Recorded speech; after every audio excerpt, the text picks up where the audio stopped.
Did you know that you could use crescent rolls to make pie crust?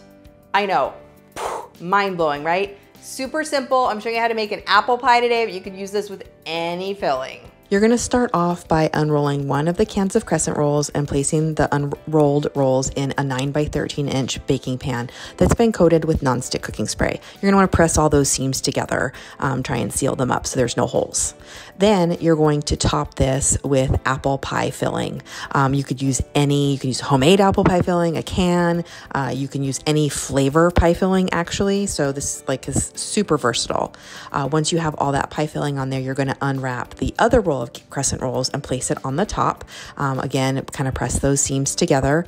And then you're going to bake this at 350 degrees until the crescent roll dough is completely cooked through. And then I just made a simple powdered sugar and heavy whipping cream glaze for the top. So delicious. See how easy this is? Such an easy recipe. You just need crescent rolls and pie filling. Again, you can use my homemade pie filling, which I will link down below.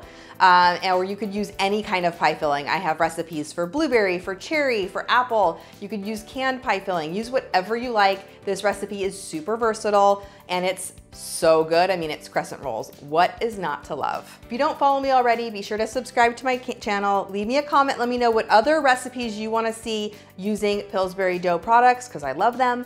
And keep watching for even more pie recipes.